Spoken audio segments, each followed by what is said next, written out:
welcome back to another edition of Pop Cult X Little Talks. Today we are joined by Joshua Swaby, who we'll refer to as Sway. He is a fantastic freelance comic and illustration cover artist who's done work for Marvel Studios, DC Comics, and Entertainment Weekly. So thank you, Sway, for taking some time to join us today here on Pop Cult X. We really appreciate it. Thanks for having me here. Thank you so much. So tell me just a little brief introduction to who you are and to our listeners so they can learn a little bit more about you, Sway. Give us your little brief bio, I guess. Well, I'm Sway, as you know me as. I'm from Brooklyn, New York. Grew up, born here. And really, I've just been doing art since throughout my life, really.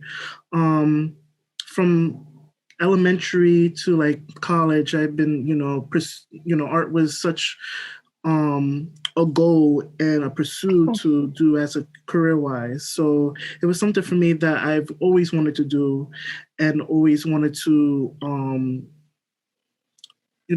bring out into the world and stuff. I started in high school. I went to art and design. Oh, nice. Which was basically, was also an art school. It had all different stuff from art, photography, graphic design, animation. Oh, cool. Yeah. That's cool. And from there, I really had like really great teachers and stuff. And after that, after I graduated from there, I went to SVA, School of Visual Arts. Oh, cool. Which was it was a good school. My complaints about it. At first, I really wanted. It was a school that I've was so forward with because it had cartoon major and I wanted to do comics, which I'm still doing, but the 4-year experience, I really felt like it. I honestly should have just kind of, done the work on my own. Though I had, professors and stuff has helped me, and who were in the industry, I still feel like I was able to do on my own and stuff, because I was always someone who was always trying to navigate and always get my in the industry and stuff. From high school, I had a mentor whose name is Terry Dotson. I don't know if you're not sure with him. He's also a really big comic artist. Oh, nice. He also from high school has mentored me, and then from there on college and stuff. So, but yeah, from that on point, being in college, it didn't really need it, but I hear you. I was able to, use an advantage for certain things. Yeah. But from 2020, because that's where I graduated, from 2020 was a whole different sort of life-changing shift. From that point, COVID had started, the whole thing and stuff. And from there, also, it was going to be my last year in college. Right. I didn't know what the hell I was going to do at all. Between COVID happening and school, I was just I don't know what's going to happen because it's just everything it was falling down and I didn't know going on, and I just felt after I graduated, what was it I was going to do next? Right. But something happened in terms of June with the whole Black Lives Matter movement and George Floyd movement and stuff. Right. That was the biggest reason of why I'm kind of here in the industry today, because I showed my portfolio during the time being. There was a lot of editors and stuff who during that time was just we're given an open space for Black creators and Black artists. And for me at the time, I always felt like it was underrated too, because I was just like, I'm working like nonstop and I'm creating. I just feel like I'm not doing anything and nobody's not caring. Yeah. So at the point, I was just like, you know what, I'm gonna share my portfolio, and from that, I've gotten a lot of attention. So much attention to the point where one writer, Rick Reminder, offered me like my first ever cover art gig. Nice. And then it was Marvel who, reached out to me. That's cool. Who basically was like, hey, we're interested in you. We would like to have you as like a cover artist and stuff. So from there, that happened. Sometimes I still think of it like a blessing and a curse because,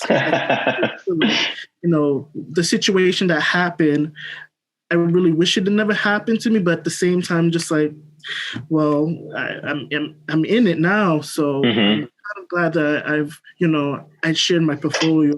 Basically from there on, people saw the talent that I had and went on with it. So from there on, Marvel, they saw me and they basically offered me to do a cover. And then after that, it went from Entertainment Weekly. It was much that, and Entertainment Me was much further down. It didn't happen during the whole Black Lives Matter movement, but it came more later on as I've showed as your work got acknowledgement and stuff. Right. So Entertainment Weekly, they found me. So they supposedly somebody found me who from SVA. They saw that I graduated there and saw my work, and then it was DC Comics who found me. It was a writer. I can't remember his name, but I've posted a piece. It was a Lady Gaga and Bayonetta piece that I did, and a lot of people was really loved it. And writers saw it and was just like, have you done work for DC? And I was like, no. But he was like, you're gonna. Like, I'm gonna put you to do stuff for DC Comics. I was just like, oh, really? And that's where I did DC Comics. Nice. And then from 2021, I did another work for Entertainment Weekly, and that's when Marvel Studios contacted me. Marvel Studios, I didn't have to show any portfolio or anything. They said that somebody just passed my name and interested me, and from there on they put me to do stuff for What If, and also their upcoming show that's been announced on X-Men 97. Right on. And from there on, it was from doing stuff for Imagine FX. That's more like the biggest like digital art comics for artists and stuff. And then I did stuff for Z2 Balmain. Z2 that's collaborating with Balmain, the fashion. Right, the fashion house, yeah. So I did work for them, and my work was on Paris Fashion Week. And wow, yeah. And then I did some work for for their game. And wow, yeah, it's been a lot for me. It was a whole roller coaster. I was doing work and overwork and work, and right now I'm just still feel like oh my god, like I still can't believe I got so much so fast in like almost like 2 years now, and and I just graduated. So right. Well, if you got the talent, people want to showcase that and they want to see more of it. So kudos to you for being able to take in all of that and still be yourself and still give back your style. Because some people, I'm sure they want to change you, or they want to we need it this way or that way, but you're able to commit to your own style. Because I've looked through your digital online portfolio and I see your work, and I can tell that you haven't lost that because it still remains consistent to who you are. So I think that's awesome. Thank you. Does being from Brooklyn, did that have any influence on your work and your style at all? Yes, in a way. In a way, my work, I always feel like in a lot of ways, my work has so many influence, but I would say my main influence is so much that I've always been into was comics and was video games. Okay. Music in general was Mm-hmm. something that I was very influenced. The things that I see from like fashion and stuff. So much of it has influenced my work, and I always bring it to something to where it's my own style and it's my own sort of unique, sense of touch. Yeah. Also, I think even though you probably don't see in my work, but I used to dance, and dancing was something that I've always like sort of used in my work too, in sort of the obsession of like movement and lines and stuff. So in a lot of ways, that's also been really a big factor in my work too and stuff. So yeah. That's cool. That's really cool. Just drawing from different aspects of yourself and relating them into your art. That's cool. Do you have, I guess, who was your biggest, you said you loved comics from a young age and you love video games. I love video games too. I just recently got into comics really heavily with like finding like the Marvel Unlimited app and the DC version of that. So finally I've just been plowing through different versions of comics. Who do you think has been your biggest influence, artistic influence from like the comic book or video game side that really relates to you? So artist wise, it was Adam Hughes. Adam Hughes was someone that from high school, I remember I had an old Wizard magazine, and I remember just flipping through, and I remember seeing one little artwork from him, and at first I was just saying, this is a really good Wonder Woman piece. Let me look up this guy. And once I looked him up, I was like, oh my gosh, this is something that I want to do in my work. So Adam Hughes was someone that was a very big influence on my work. And I used to like copy and study his work in high school. And I'm still obsessed with this work still to this day. But his work was something that I really wanted to put an influence in my work and stuff. The way he draws women and the way that he colors and stuff. But yeah, Adam Hughes is one of like the biggest, and also my mentor Terry Dotson was also a biggest influence because I've, had his work since I was a kid. Cool. And yeah, video game wise, I would have to say Bayonetta. I don't know if you ever played Bayonetta. I don't know if I've played that game or not. Maybe I have. Okay, I'll look it up.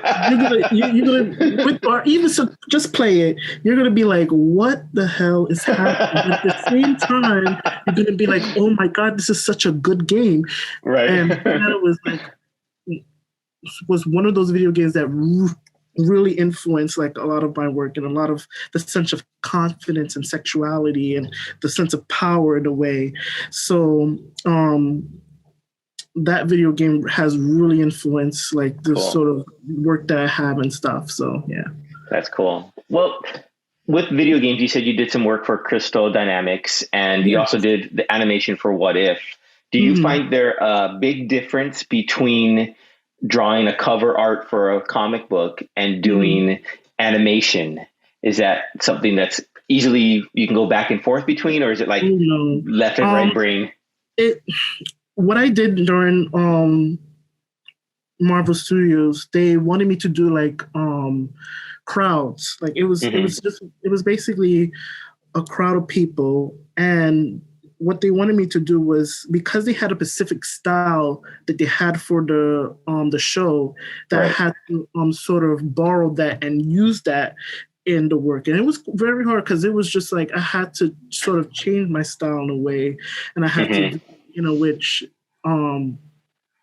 they were using. So it was definitely hard to have my brain switch from doing stuff, doing covers and doing stuff that was for something for TV. So it was definitely a lot of work in it. a lot of learning experience to do, and also doing a little bit of character designs and stuff. Right. It's because they want a specific style, and you really can't really.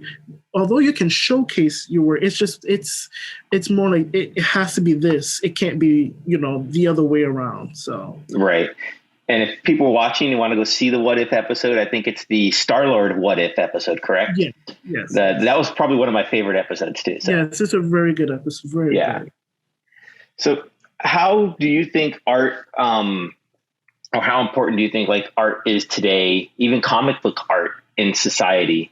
Like, do you think how much of a role, I guess, well, okay, I'll back up a little bit. On Pop Cult X this episode, we're talking about should comic books and comics be considered art?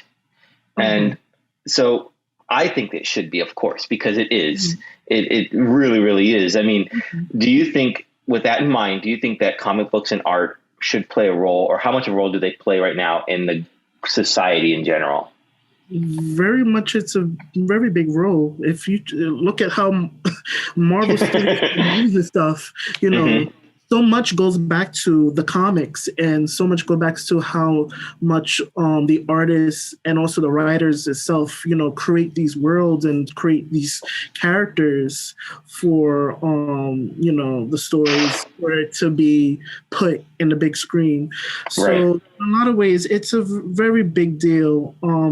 I always look at, comic art and illustration as a very high art, as to specifically people see fine art as very high art. But in terms of the stuff that I'm doing or illustration is more like low tier art in a way. Yeah. But, it isn't. It's really the same. It's just different in technical skill. And I just feel like it's there should be the same, equal equality in terms of certain work. No, I agree. There's certain ways, you can't really, some people can't really do, comic illustrations, but they can do fine art or, or can do both. But it's just, to me, it's very equal to me. Yeah. Now you've done a lot of covers, and I'll probably show some for our audience to see. Do you have are you interested in creating a whole comic book itself? So the internal pages and whatnot, is that something that's on your things to do list? I thought about it, but I've done a lot of interior work around my college years, and it really has sort of burnt me down. Okay. Yes, because when I was doing it, I've learned that I put so much time and sometimes details when I do interior work, to which it slows my pace, and it takes time for me to really figure out a panel. Sometimes I always think about doing a comic, but I think to me right now, I feel like my work just stands alone, just doing stuff that are, covers or illustration, or anything in terms of marketing, or in the future wise, which I want to pursue, is doing stuff for character designs and, stuff for, movies or video games and stuff. So, yeah. Right on. That's cool. No, you have a good grasp of the individual characters, especially in your covers. I can really see that a lot. I mean, this is today, of course, is February 1st for those watching, and it is the start of Black History Month for 2022. And I saw that we'll be having 6 variant covers for Marvel this month. Yes. That is awesome. I saw 4 of them, I think, which would be the Luke Cage, which for me, that one was just wow, that is so cool. I really like the Luke Cage version. That's just the colors that you brought out, the stature from the low angle, it's just making him, really stand out. Great person that I've used as inspiration for that. And I was just like, I knew it. He's going to be Luke Cage. I'm going to use him to use for that cover. So yeah. That's cool. Now, speaking of that, do you have people in your life or that you follow anywhere online or anything, you say, I'm going to model my characters off of that person? Yes, I do. The Captain Marvel, the Monica, The Rambo. um, yes, the Miles Morales, the Luke Cage, were all modeled by people that I follow, that I've watched, that I know. That's cool. And I thought it was, better for me to like use people that I've, kind of know from or inspired by, and just I basically just went and just asked them permission, be like, hey, can I use your for this character and stuff. But yeah, I really wanted those covers to be very unique and very different. Yeah. So different, black characters and black, features and stuff. So it was definitely, yeah, I use a lot of people from who I follow or know to That's cool. bring these characters. Yeah. That's really cool. When you're designing for DC or Marvel, do you notice that you have to make slight variations to your style because of the maybe the different I guess just the way DC and Marvel separate themselves? No, I always feel like my work sort of stays the same with Marvel and DC. Oh, okay, cool. I never really never change it. I always, the stuff that I have for Marvel will always look like the stuff that I have to DC. It's just technically the way that I do it is just very differently from like other, cover work and stuff. But I never really change it in a way. The tones are different, I would say, okay. but mostly I always stay the same with all the work. So that's cool. That's cool. I mean, that's good. I'm glad that you're sticking true to yourself there. That's really cool and not bending too much. Now, since you started in high school with your artwork till today, do you think your style has changed at all, evolved? Maybe just tremendously. Okay. Very much. Even from elementary too, because I was also in elementary school. I went to also a performing arts school in elementary also. Right on.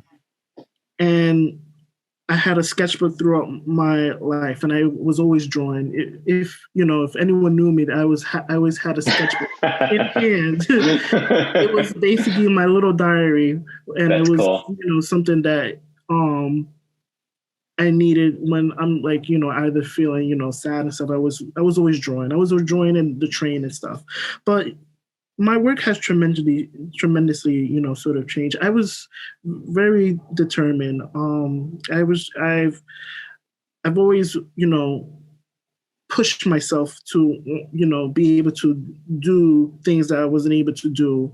And to work my way around, because I from day one I kind of always realized that I wanted to be something, so right. So I wanted to do art as something as a career wise, and I wanted to be a professional at it. So yeah. So what are your favorite, so since you now are a professional, and I will call you that because you are, what are your favorite and least favorite parts of being a professional artist? For right now, it's been deadlines.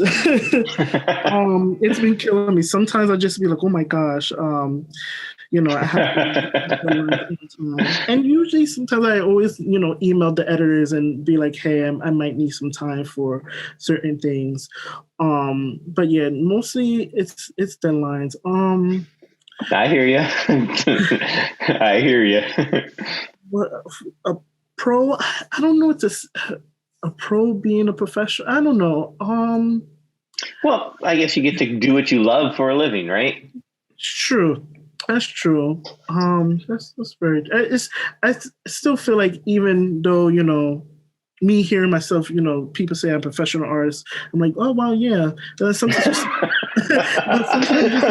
like, I'm really professional. Because I still feel so new, and sometimes I'm just like, wow. So it's just, I feel like I'm still young in my age, so it's just feel like I'm still learning a lot. I hear you. as much as these covers that you see, and everybody's just like, my God, you never miss. These are just like professional. Like I'm just like some of these. I'm just like, well, I'm learning. Each of these cover I'm learning and finding something to able to get better at. So yeah, I hear you. Well, that's the mark of a true artist, right? Someone who doesn't really like their work and sees ways to improve it and always working to improve it. So now you have both sides. That's really cool. So if you're not illustrating or when you're not creating, what else do you enjoy doing? Nowadays, well, before it, but I still do. Now I go back to the gym and I mostly just like work out. Sometimes I just just go outside and just go to the city. Yeah. And just sometimes walk and enjoy the restaurants and stuff. But mainly I'm mostly a home person, so I'm always watching something on Netflix or playing a video game and stuff. So to really just get my mind cleared and just be like, okay, I'll go back to but mostly, yeah, I'm mostly a home person, but I do try to like go outside and stuff. So and also work out and everything. Yeah. What's the most recent series or TV series that you've binge watched that you've just escaped into? I just finished watching All of Us Are Dead. I just started that last night. Nice. It's so good. It is. Yeah, it is. I haven't seen a good like zombie flick or a zombie show for a while. Ever since I saw Resident Evil Welcome to Raccoon City, I had a bad taste in my mouth of just like, wow, this is so terrible. So when I saw this was coming out, I was just like, okay, this is going to be good. And let me tell you this, Korean shows or Korean movies, they don't miss. They always know how to write. And they always have Netflix electricity on every time. They really put their foot into their work. Yeah, so, that's true. All of Us Are Dead was a really good show, and I've enjoyed every single moment of it. I've also been watching Euphoria. Okay. And I've also started watching a little bit of Skins, the UK version. But yeah, that's just really it. That's cool. I mean, I've watched one episode of Euphoria just because my co-host really likes it, and it's crazy. That show is crazy. Let me tell you, that's not how my high school was. Me either. I was like, wow, I didn't get invited to those parties. I don't know how. Watching it's very funny because when I watch, I'm just like, I still have my problems with it, but at the same time, it's a good show in a way of how certain things are talked about and stuff. Yeah, that's true. Definitely watching it, it makes me really not do drugs at all. I'm like, nope. But it's also, it's something that is quite needed in today's, generation. But I do feel like, it can be exaggerated a little bit too much. So. Yeah, I hear you. That's cool. Do you think, last question I have for you. So how do you think your art has played a role in other areas of your life? Yes. Oh, all the time. Whenever I walk, whenever I watch something, whenever I see something, whenever I'm with a group of people, it's funny because especially since me, I'm a person who always like, seeing like emotions in people and everything and stuff. I always focus on people just to see how their emotions are and everything. And I always be like, I can use that for my work or the way, certain people handle themselves or pose or in the train and stuff. I'm always just looking and I always just be like, I can use that for, one of my works and stuff. Right. So it's always everywhere, especially when I'm in the city. Sometimes I just take pictures, if I see something over in terms of like a little scene from like further into the sea or like the skyline, I would like take pictures and be like, I could use. Hopefully, I can use this for a reference for another cover. I remember one time I was walking with my mom. I saw like a really damaged like car, like it was rusted and just like done up. Right. And I had to tell my mom, I was like, Mom, stop here. Pictures. You never know. Exactly. It was damaged, so bad, but I was just like, I would love to use it for something in terms of just me, if I had like, a certain scene that I'm drawing that I needed like a damaged car and like I have to draw it and render it and stuff. So yeah. Cool. So when you draw the next zombie cover that you're going to do, you're going to put that car in there. And I'm hoping I get like a horror like cover, which something I would love to do. That'd be fun. Yeah, I'm very picky with horror, but I am always intrigued by it. So for me, zombies and psychological horror is something that I've always been like interested in, and I always wanted to like do more. Hopefully, do more in like covers and stuff. So yeah. Cool. Well, is there any character that's manifested out there right now? Is there any character that you're like a dream character you want to create a cover for? Is there any particular character you say, you know what, that's who I want to create one for, or is there maybe a new one that you want to create? At the moment, it's Catwoman. Catwoman, right on. Okay.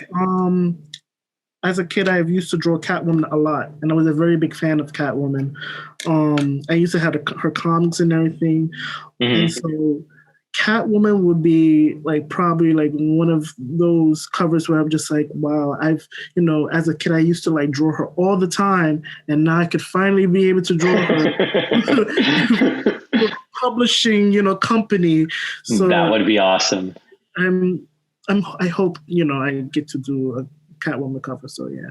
So if you're listening, because all the major studios listen to us here, make sure you contact Sway to get him to do your next Catwoman cover. Is Catwoman going to be in the new Batman movie? I think so. Yes, she is. Yeah. So there you go. We need to get Sway here to create a variant poster for the movie for Catwoman. That would be actually lovely too. Well, Sway, if people wanted to see more of your artwork, is there a website or anywhere where they can go look, or can they just find you on Twitter? Is that the best way? Twitter is jswayart, and on Instagram it's sway_art. Okay. And my art station is, well, you basically say Joshua Swaby, you can find it from there. But yeah. Okay, I will put your links in the description box below, so we'll have that there. So thank you very much, Sway, for taking some time today to talk to us. And it was great getting to know you a little bit, getting to learn about where your art's come from. And I think you have a very bright future coming up for you. So I'm looking forward to seeing what you can create. And yeah, thanks again. Thank you.